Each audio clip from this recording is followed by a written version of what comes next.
Hello my dear students, आप सभी का स्वागत है एनसीईआरटी की छोटी छोटी बातें सीरीज पर, जहां पर आपको मिलती है एनसीईआरटी की हर एक लाइन की detail explanation previous year questions plus multiple choice questions के साथ। जी हाँ, अगर आप क्लास 11th में हैं, क्लास 12th में हैं या आप एक ड्रॉपर स्टूडेंट हैं जो नीट एग्जाम की प्रिपरेशन कर रहे हैं, तो आप बिल्कुल सही जगह पर आए हैं। जी हाँ, मैं हूँ सरला साहू और आप देख रहे हैं गेट साइंस सरला यूट्यूब चैनल। तो चलिए शुरू करते हैं हमारा आज का लेक्चर। आज हम पढ़ने जा रहे हैं class 11 biology chapter 16 excretory products and there elimination. और आज का हमारा टॉपिक होने वाला है ह्यूमन एक्सक्रीटरी सिस्टम। ठीक है, लेक्चर शुरू करने से पहले मेक श्योर कीजिए कि आपके पास आपकी एनसीईआरटी हो, पेन हो, कॉपी हो, ताकि आप इंपॉर्टेंट पॉइंट्स को हाईलाइट कर सके, मार्क कर सके। ओके, अगर आपको वीडियो स्लो लग रही होगी तो आप इसको 1.25x स्पीड में इंक्रीज करके देख सकते हैं। लेक्चर शुरू करने से पहले अगर आपने चैनल को सब्सक्राइब नहीं किया है तो जरूर से चैनल को सब्सक्राइब कीजिए। ठीक है, चलो आगे बढ़ते हैं। Human excretory system. तो ये जो ह्यूमन का एक्सक्रीटरी सिस्टम होता है, इसमें जनरली आपको क्या देखने को मिलेगा? पेयर ऑफ किडनीज, मतलब कि दो किडनीज इन नंबर। अगर आप फिगर 16.1 देखेंगे तो यहाँ पे आप देख सकते हो this is one and this is the second kidney. One pair of ureters. ठीक है, तो जैसे आपको यहाँ पे दो पाइप देखने को मिल रही है तो ये क्या है? यूरेटर्स। ठीक है, this is one and this is second. Okay, एक आपको यूरिनरी ब्लैडर देखने को मिलेगा जिसमें आपका जो है यूरिन यहाँ पे स्टोर होगा। फिर उसके बाद आपको एक यूरेथ्रा देखने को मिलता है जहां से क्या होता है? यूरिन पास होता है। ओके, तो इतनी सारी चीजें आपको ह्यूमन एक्सक्रीटरी सिस्टम में देखने को मिलती हैं। यहाँ पे क्या लिखा है? In humans the excretory system consist of a pair of kidneys, one pair of ureters, a urinary bladder and a urethra. Figure 16.1। Kidneys are reddish brown bean-shaped structure situated between the levels of last thoracic and third lumbar vertebra close to the dorsal inner wall of the abdominal cavity। ठीक है, तो ये जो kidney होता है वो कैसा होता है? रेडिश ब्राउन कलर का होता है और बीन शेप का होता है। ठीक है, ये जो शेप है ये बीन बीन शेप का जो है किडनी आपका होता है। अब यहाँ पे जो किडनी है वो हमारी बॉडी में प्रेजेंट कहाँ पे होता है? तो यहाँ पे बोला गया है क्या कि किडनी प्रेजेंट है लास्ट थोरैकिक मतलब कि T12 एंड थर्ड लंबर मतलब कि L3। अब देखो, जब हम बोन्स वाले चैप्टर में जब हम पहुंचेंगे तो तब हम वहां पे ये जो अपनी रीढ़ की हड्डी है, ठीक है, बैकबोन है, इसमें मैं आपको यहाँ पे पढ़ाऊंगी कि इसको किस तरह से, जैसे कि ये जो वर्टिब्रल कॉलम है इसको cervical vertebrae, thoracic vertebrae, lumbar vertebrae, sacrum and coccyx में इस तरह से हम क्या करते हैं? डिवाइड करते हैं। ठीक है, तो यहाँ पे ये जो सर्वाइकल वर्टिब्री है वो कितना होता है? 7 होता है यहाँ पे। ठीक है, थोरैकिक वर्टिब्री आपका जो है T1 से T12 तक। ओके, लंबर जो है L1 टू L5 मतलब कि 5 होते हैं। सैक्रम जो है होता तो 5 है लेकिन वो फ्यूज्ड फॉर्म में होता है। कॉक्सिक्स भी आपका फ्यूज्ड फॉर्म में होता है, जुड़ा हुआ होता है। ठीक है, तो यहाँ पे किडनी का लोकेशन क्या बताया गया है? किडनी का लोकेशन बताया गया है लास्ट थोरैकिक वर्टिब्री। तो लास्ट कौन है? T12 होगा यहाँ पे। ठीक है, दिस इज T12 लास्ट वाला। ठीक है, और यहाँ पे क्या बोला गया है? थर्ड लंबर, यानी कि this is 1 2 and this is the third lumbar, तो L3। तो T12 और L3 के बीच में जो है आपका ये जो किडनी क्या होता है? प्रेजेंट होता है। यहाँ तक बात समझ में आई? ओके, और यहाँ पे ये जो इंटरवर्टिब्रल डिस्क जो लिखा है, तो यहाँ पे जो है क्या करता है? ये जो वर्टिब्री है उसके बीच में यहाँ पे डिस्क प्रेजेंट होता है जिसको इंटरवर्टिब्रल डिस्क बोला जाता है। ओके, तो आपको मैं यहाँ पे पूरा डिटेल से एक्सप्लेन नहीं करूंगी क्योंकि इसको हमको पढ़ना ही है। मैं बस आपको यहाँ पे लोकेशन समझाना चाहती हूँ। ठीक है, तो किडनी आपका कहाँ पे प्रेजेंट है? लास्ट थोरैकिक मतलब कि T12 और थर्ड लंबर L3 वर्टिब्रा के बीच में। कहाँ पे प्रेजेंट है भाई? Close to the dorsal inner wall of the abdominal cavity. Abdominal cavity का मतलब नीचे की तरफ हो गया। ठीक है, डॉर्सल इनर वॉल का मतलब यहाँ पे क्या है? देखो, हमारा जो फ्रंट साइड है, ठीक है, जो हमारा मुंह का वाला जो साइड है इसको हम वेंट्रल कंसीडर करते हैं। क्या करते हैं? वेंट्रल। और जो हमारा यहाँ पे बैक साइड है इसको हम क्या करते हैं? इसको हम क्या करते हैं? डॉर्सल साइड यहाँ पे हम कंसीडर करते हैं। तो आपका जो यहाँ पे किडनी है वो कहाँ पे प्रेजेंट है? डॉर्सल साइड पे प्रेजेंट है। ठीक है, close to the dorsal inner wall of the abdominal cavity. यहाँ तक बात समझ में आई? Now each kidney of an adult human measures 10 to 12 centimeter in length, okay, 5 to 7 centimeter in width and 2 to 3 centimeter in thickness with an average weight of 120 to 170 ग्राम। ठीक है, तो यहाँ पे ये जो किडनी है इसकी जो लंबाई है, ठीक है, लंबाई मतलब कि ये हो जाएगा, लंबाई आपका होता है 10 से 12 सेंटीमीटर। अगर इसकी आप चौड़ाई की बात करें, विड्थ की बात करें, तो ये जो है 5 टू 7 सेंटीमीटर, और थिकनेस की बात करें, मोटाई, तो ये 2 से 3 सेंटीमीटर मोटा होता है। एवरेज वेट, वजन इसकी बात करें तो 120 से 170 ग्राम का ये होता है। ठीक है, so this is all about the kidney. अब हम यहाँ पे आगे बढ़ेंगे। चलो, ये जो फिगर 16.1 है इसको हम देख लेते हैं। तो यहाँ पे ये क्या हो गया, किडनी, तो ये सब तो हमने देख ही लिया। तो ये जो आपको पर्पल कलर में दिख रहा है that is inferior vena cava. ठीक है, और यहाँ पे जो ये जो रेड कलर का है that is the dorsal aorta. ठीक है, फिर उसके बाद यहाँ पे ये जो डॉर्सल अयोटा है, यहाँ से आर्टरी निकली हुई है जो कि किडनी तक जा रही है, जिसका नाम यहाँ पे क्या है, रीनल आर्टरी। ठीक है, और यहाँ पे ये जो वेन्स, यहाँ पे जो इंफीरियर वेना कावा है वो भी यहाँ पे क्या कर रहा है, किडनी से यहाँ पे जुड़ा हुआ है। ठीक है, तो ब्लड जो है किडनी से इंफीरियर वेना कावा में लेकर के जाएगा, तो उसका नाम क्या है यहाँ पे, रीनल वेन। ओके, तो renal artery and renal vein. इसी तरह से किडनी के ऊपर में आपको एड्रिनल ग्लैंड देखने को मिलता है। ठीक है, यहाँ पे ये जो छोटा छोटा आपको देखने को मिल रहा है ऊपर में, दैट इज एड्रिनल ग्लैंड। यहाँ तक बात समझ में आई? ओके, अब यहाँ पे जो किडनी को जब इस तरह से काटा गया है यहाँ पे, ठीक है, इसका सेक्शन लिया गया है, तो यहाँ पे आपको एंट्री में ही यहाँ पे आपको क्या देखने को मिल रहा है, पेल्विस देखने को मिल रहा है, दिस इज। ठीक है, उसके बाद यहाँ पे जो आउटर साइड जो है यहाँ पे किडनी का, तो इसको क्या बोला जा रहा है, कॉर्टेक्स, और यहाँ पे ये क्या बना हुआ है, इस तरह से ट्रायंगल शेप स्ट्रक्चर बने हुए हैं जिसको मेड्यूला बोला जा रहा है। अभी ये सब चीजों को हम एक एक करके देखेंगे। ठीक है, चलो, now towards the center of the inner concave surface of the kidney is a notch called hilum, through which ureter, blood vessel and nerves enter।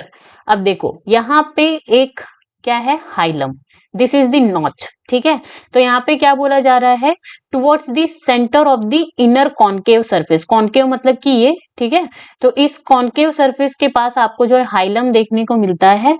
और ये जो हाइलम है, हाइलम क्या करता है, it acts as the entry and exit point of the kidney. मतलब कि hilum से ही जितनी भी चीजें हैं या तो वो अंदर जाएंगी या तो फिर वो क्या करेंगी, बाहर आएंगी। ठीक है, तो हाइलम क्या करता है, एंट्री एंड एग्जिट पॉइंट का काम करता है किडनी में। तो यहाँ से क्या क्या चीजें पास होती हैं, structures passing through the hilum. तो एक तो है आपका यूरेटर, जैसे कि आप इस इमेज में देख सकते हो फिगर 16.2 में, यूरेटर। ठीक है, ये जो आपको देखने को मिल रहा है, यूरेटर यहाँ से बाहर निकल रहा है, अंदर जा रहा है इस तरह से। ठीक है, रीनल आर्टरी, ठीक है, रीनल आर्टरी भी अंदर जा रही है, रीनल वेन ये भी यहाँ पे है। ठीक है, एंड नर्व्स। यहाँ तक बात समझ में आई? ओके, तो ये जो एंट्री पॉइंट है इसको क्या बोला जा रहा है, हाइलम बोला जा रहा है। Now inner to the hilum is a broad funnel shaped space called the renal pelvis. अब यहाँ पे ये जो हाइलम है, ये जो एंट्री पॉइंट है, यहाँ पे क्या है आपका, एंट्री पॉइंट के बाद आपका जो है एक ब्रॉड फनल शेप स्ट्रक्चर है यहाँ पे। ठीक है, इसको क्या बोला जा रहा है, रीनल पेल्विस बोला जा रहा है। तो यहाँ पे क्या लिखा हुआ है, renal to the hilum lies, या फिर मतलब की present broad funnel shaped cavity, और जिसको क्या बोला जा रहा है, renal pelvis, expanded upper end of the ureter. और ये जो रीनल पेल्विस है ये एक्चुअली में है क्या, ये जो आपको यूरेटर देखने को मिल रहा है, ठीक है, ये जो स्किन कलर का आपको यूरेटर देखने को मिल रहा है, ये तो यहाँ पे पाइप के फॉर्म में है, लेकिन वो यहाँ पे जाते ही इस तरह से बहुत क्या हो गया है, बड़ा हो गया है। ठीक है, तो ये जो रीनल पेल्विस है वो क्या है, expanded upper end of the ureter. मतलब कि यूरेटर का ये क्या है, एक्सपेंडेड अपर एंड है, जो कि किडनी से बाहर जब ये निकलता है तो इस तरह से पाइप जैसा पतला हो जाता है। ओके, और ये क्या करता है, collect urine from the kidney. तो यहाँ पे जो है यूरिन का फॉर्मेशन होता है किडनी के अंदर, तो ये सारे जो यूरिन होती हैं वो सारी की सारी यहीं पे रीनल पेल्विस में आकर के इकट्ठा होती हैं, फिर यूरेटर के थ्रू ये किस में चली जाती हैं, आपका ये जो यूरिनरी ब्लैडर है उसमें चली जाती हैं। यहाँ तक बात समझ में आई? Okay, now renal pelvis with projections called calyces. ठीक है, तो यहाँ पे अब आपको क्या किसके बारे में देखने को मिला, कैलिसेस या कैलिक्स आप इसको बोल सकते हो। तो कैलिक्स क्या है?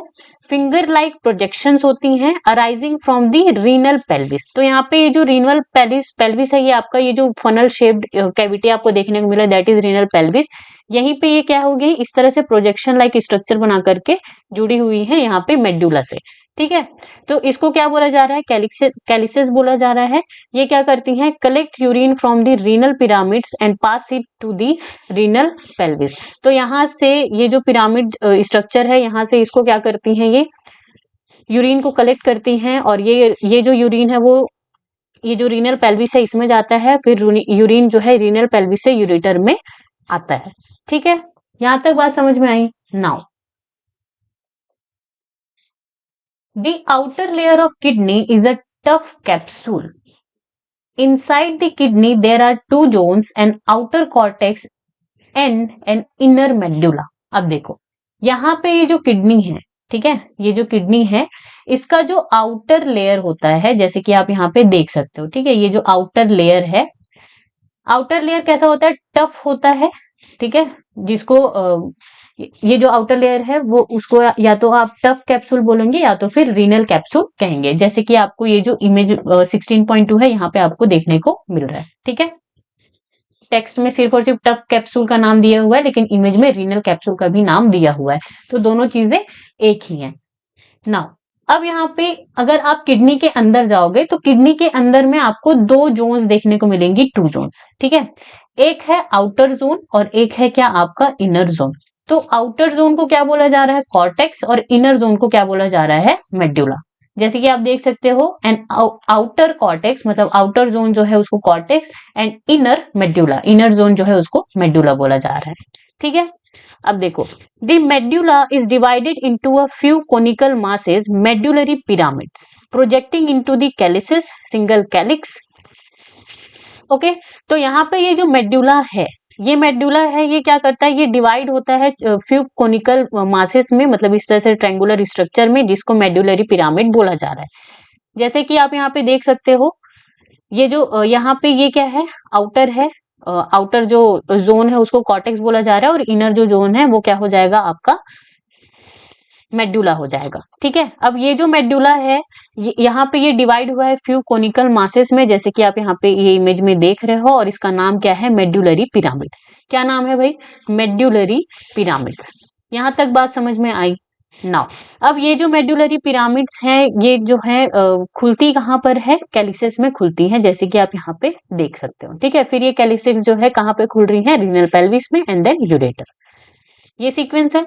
अब देखो, the cortex extends in between the medullary pyramids as renal columns called columns of Bertini, figure 16.2.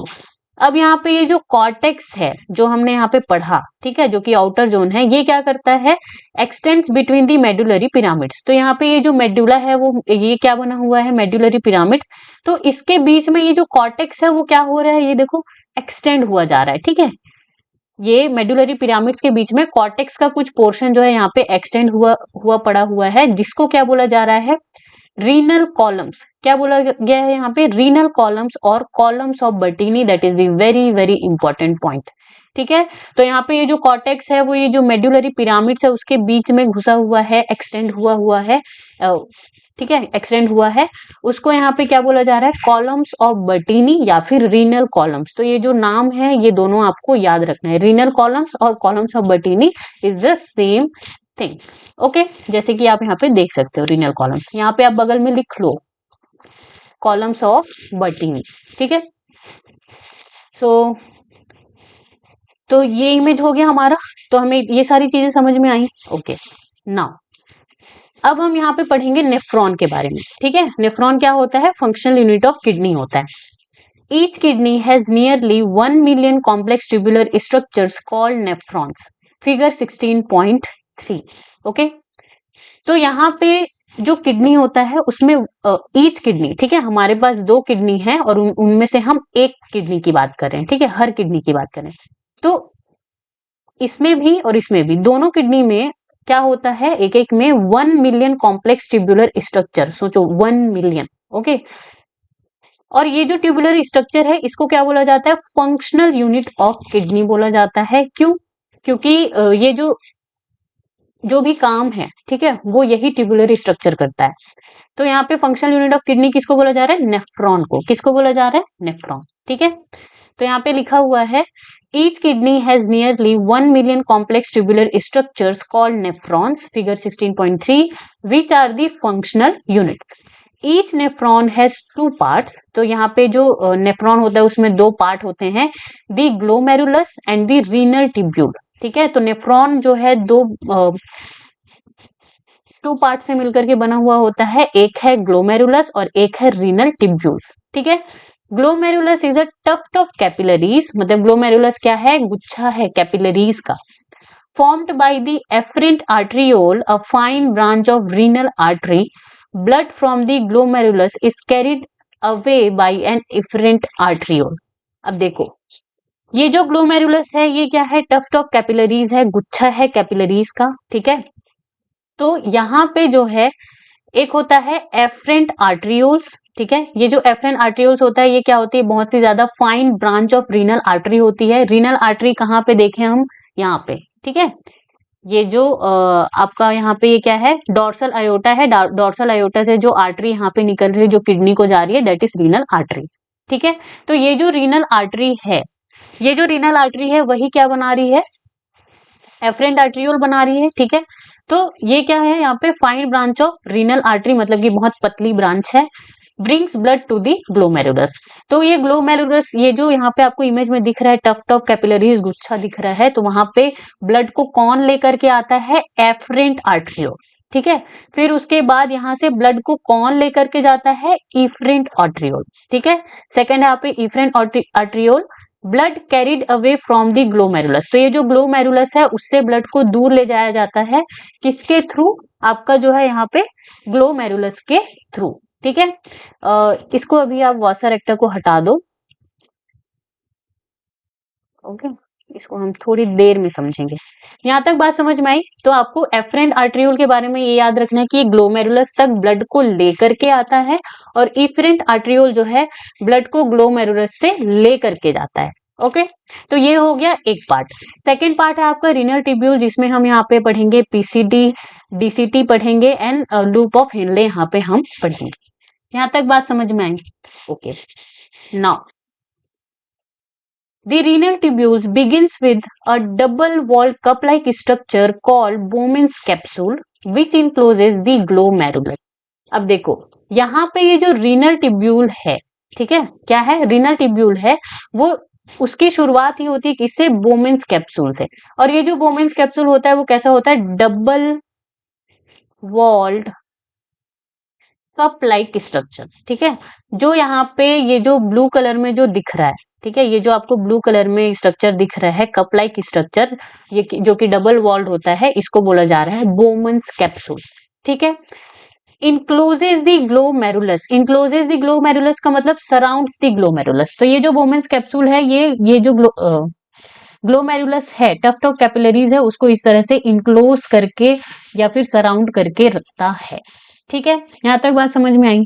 Now glomerulus along with Bowman's capsule is called Malpighian body और renal corpuscle, figure 16.4।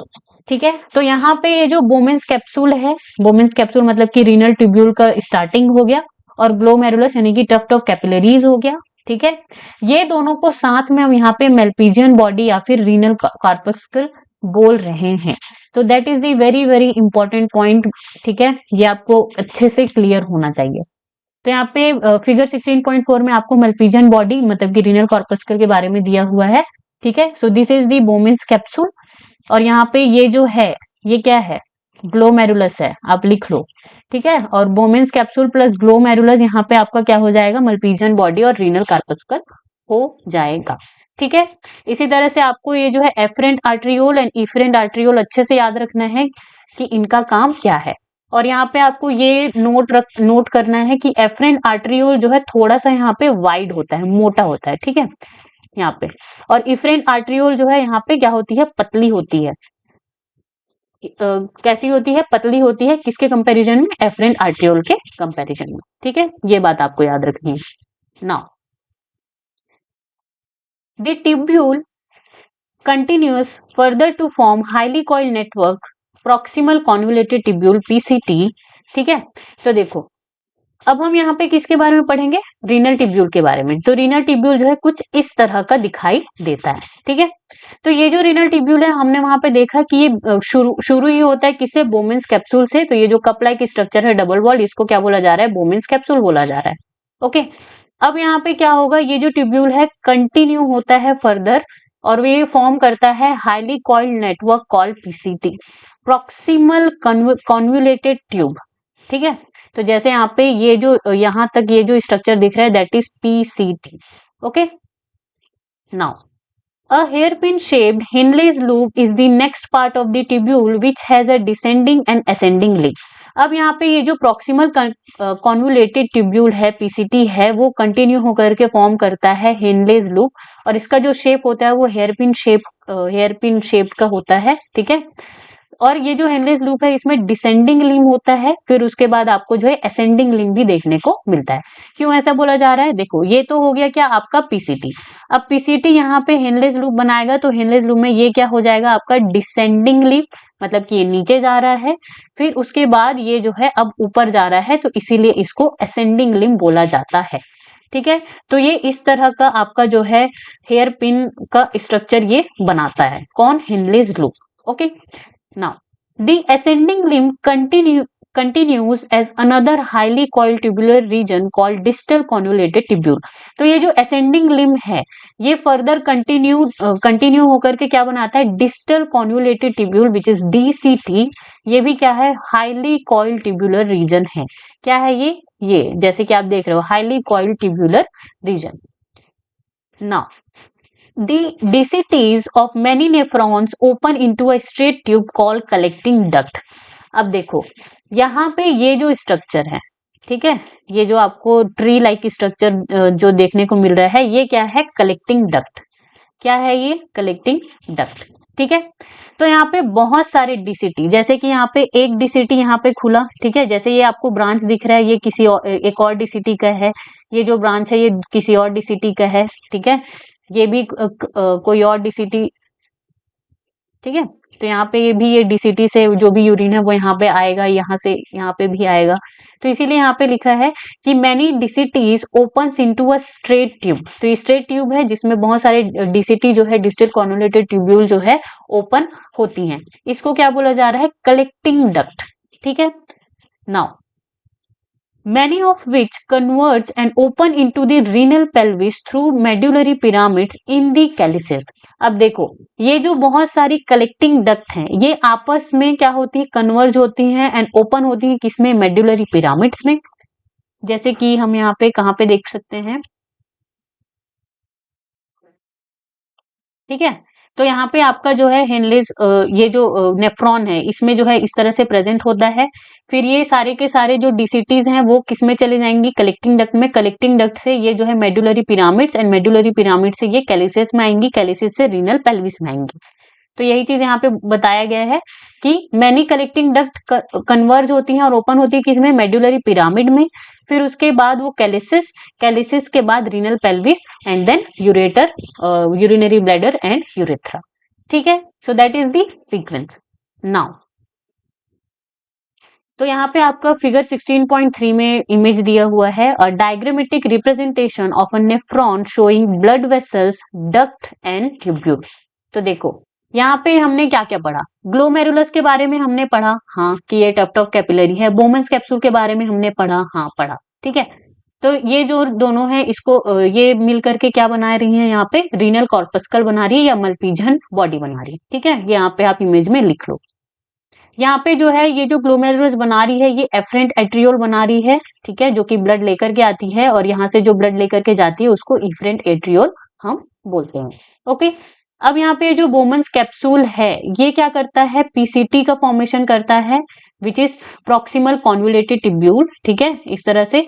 फिर उसके बाद ये जो पीसीटी है वो आगे कंटिन्यू होकर के ये descending limb of loop of Henley का फॉर्मेशन करता है एंड फिर ये ऊपर जाता है तो इसको हम ascending limb of loop of Henley कहते हैं। ठीक है, और ये दोनों आपस में मिलकर के क्या कहलाता है, हेनलेज लूप। यहाँ पे आप लिख लो हेयर पिन शेप्ड। ओके, फिर उसके बाद आपका ये जो डीसीटी यहाँ पे जो ascending limb of loop of Henley है, ये क्या करता है, कंटिन्यू होकर के क्या बनाता है, डिस्टल कॉन्वोल्यूटेड ट्यूब्यूल मतलब कि डीसीटी का फॉर्मेशन करता है। और बहुत सारे डीसीटीज, ठीक है, यहाँ से यहाँ से यहाँ से बहुत सारे डीसीटीज एक स्ट्रेट ट्यूब में ओपन होते हैं, जिसको क्या बोला जाता है, कलेक्टिंग डक्ट बोला जाता है। ठीक है, अब देखो यहाँ पे आपको वॉसा रेक्टा देखने को मिल रहा है। ये जो वॉसा रेक्टा है, इसके बारे में थोड़ा सा पेशेंस रखो, अभी ये जस्ट एक दो स्लाइड के बाद आने वाला है। ठीक है, चलो now the Malpighian corpuscle, PCT and DCT of the nephron are situated in the cortical region of the kidney, whereas the loop of Henle dips into the medulla. Okay, तो यहाँ पे जो नेफ्रॉन है, तो नेफ्रॉन में हमने मेल्पिजियन corpuscle पढ़ा, ठीक है, जो भी रीनल कॉर्पस्कल है या मेल्पिजियन बॉडी है, जिसमें कौन कौन आता है, ग्लोमेरुलस प्लस आपका बोमिन्स कैप्सूल। ठीक है, पीसीटी एंड डीसीटी, तो ये तीनों चीजें कहाँ पे प्रेजेंट होती है, कॉर्टिकल रीजन में। कॉर्टिकल रीजन का मतलब क्या है, हमने किडनी में दो जोन पढ़ा, आउटर वाला जो है कॉर्टेक्स कहलाता है, और अंदर का जो है ये कॉनिकल मास में क्या होता है, डिवाइड हो जाता है, जिसको हम मेडुलरी पिरामिड कहते हैं। ठीक है, तो यहाँ पे जो मल्पीजियन कॉर्पस्कल, पीसीटी एंड डीसीटी है, वो सारे के सारे कॉर्टेक्स में प्रेजेंट होते हैं। कहाँ पे प्रेजेंट होते हैं, कॉर्टेक्स में प्रेजेंट होते हैं। और जो लूप ऑफ हेनले हमने पढ़ा था, असेंडिंग एंड डिसेंडिंग लिप, ये जो है डीप्स इनटू दी मेडुला, मतलब कि ये मेडुला में क्या होता है, प्रेजेंट होता है, इस तरह से। ठीक है, जैसे कि आप इमेज अगर आप देखेंगे, तो यहाँ पे मैं आप सिर्फ डेमोन्स्ट्रेट कर रही हूँ, आपको बता रही हूँ कि कैसे यहाँ पे जो है जो मल्पीजियन कॉर्पस्कल है, रीनल कॉर्पस्कल है, ये पीसीटी हो गया, ठीक है, ये डीसीटी हो गया, ये सारी चीजें कहाँ पे प्रेजेंट है, कॉर्टेक्स में प्रेजेंट है। ओके, और यहाँ पे जो आपको लूप ऑफ हेनले आप जो यहाँ पे देख रहे हो, जैसे कि आप इस इमेज में आप देख सकते हो, ये जो लूप ऑफ हेनले है, ये आपका मेडुला में प्रेजेंट है।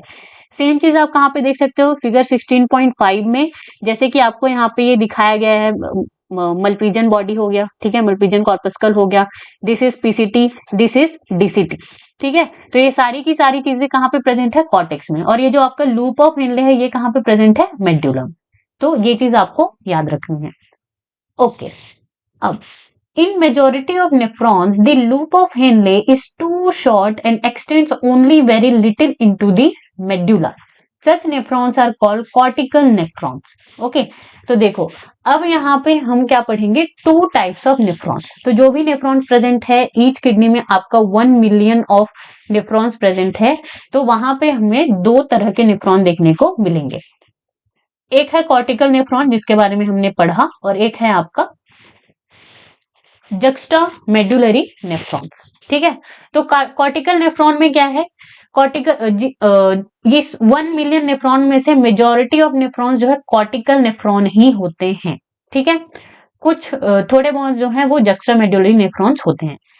तो यहाँ पे इसका कैरेक्टर क्या है, कैरेक्टरिस्टिक क्या है कॉर्टिकल नेफ्रॉन्स का, loop of Henle is too short. ठीक है, तो यहाँ पे जो लूप ऑफ हेनले है वो बहुत ही शॉर्ट होता है, extend only very little into the medulla. Medulla में वो जो है बहुत कम ही एक्सटेंड होते हैं। ठीक है, another is in some of the nephrons, the loop of Henle is very long and runs deep into the medulla. These nephrons are called juxtamedullary nephrons. तो सेकेंड टाइप ऑफ नेफ्रॉन क्या है, juxtamedullary nephrons.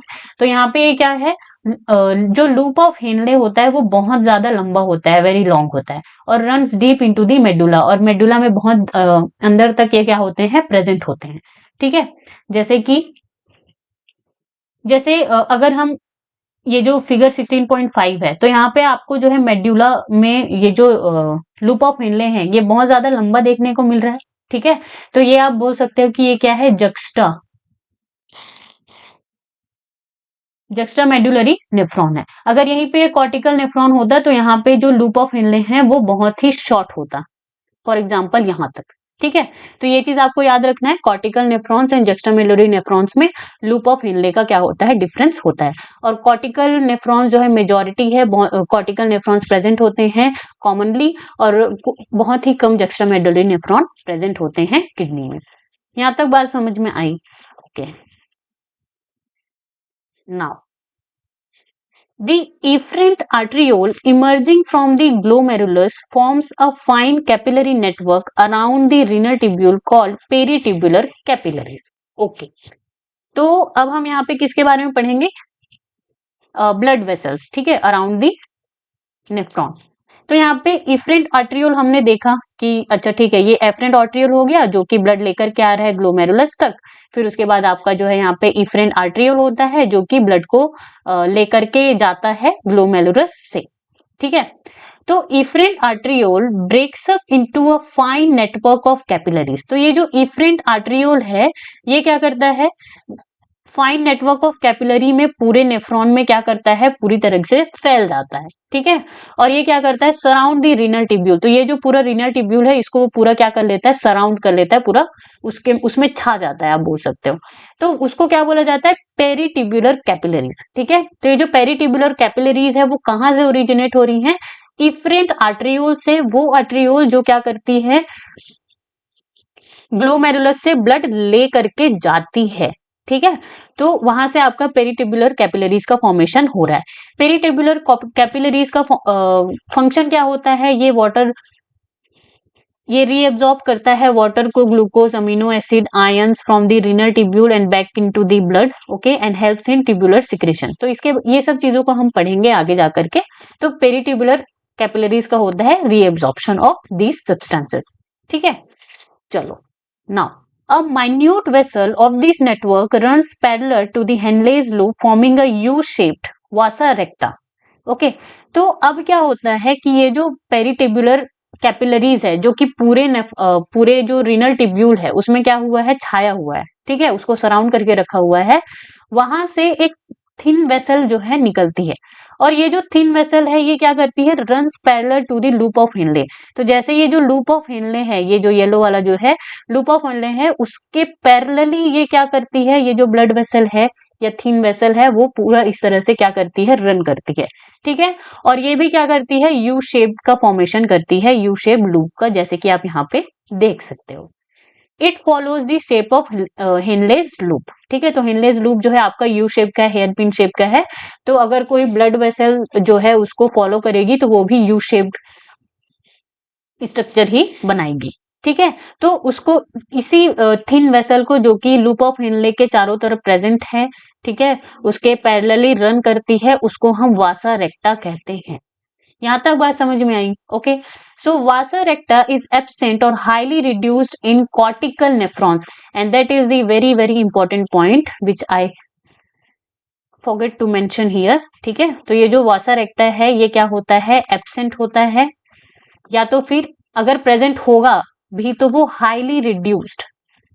Highly reduced का मतलब बहुत ही थोड़ा सा present है इस तरह से, ठीक है। किसमें, कॉर्टिकल नेफ्रॉन्स में।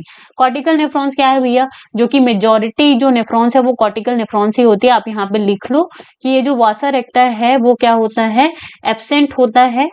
अगर आप नोट्स बना रहे हो तो आप यहाँ पे लिख लो, एब्सेंट होता है, या तो फिर क्या होता है, हाईली रिड्यूस होता है। प्रेजेंट भी होगा तो ना के बराबर होगा, ठीक है। और यहाँ पे जस्टा मेडुलरी के साइड पे आप लिख लो कि जो वासा रेक्टा है वो क्या होता है, प्रेजेंट होता है, ठीक है। इस तरह से आप नोट्स बना लेंगे। तो यहाँ तक बात समझ में आई, ओके। तो अगर आपको एग्जाम में क्वेश्चन आए कि भाई पेरिट्यूबुलर कैपिलरी और vasa recta is the same thing, नहीं। पेरिट्यूबुलर कैपिलरीज जो है पूरे रीनल ट्यूब्यूल को घेरे हुए है, ठीक है। पूरे रीनल ट्यूब्यूल में जो है आपका बोमेंस कैप्सूल से लेकर के डीसीटी तक डीसीटी ट्यूब्यूल्स आती हैं। लेकिन वहीं पे वासा रेक्टा की अगर हम यहाँ पे बात करें तो वासा रेक्टा क्या है, ऐसा थिन ब्लड वेसल है जो कि लूप ऑफ हेनले के पैरेलली क्या करता है, रन करता है। और ये जो वासा रेक्टा है that is very very important point कि कॉर्टिकल नेफ्रॉन्स में एब्सेंट होता है या हाईली रिड्यूस होता है। इसका मतलब ये प्रेजेंट कहाँ पे है, juxta glomerulo, juxta medullary nephrons, okay. So actually मतलब मेरी तबीयत ठीक नहीं है तो मेरी सांसें फूल रही हैं, okay. So that's okay, that's fine, okay.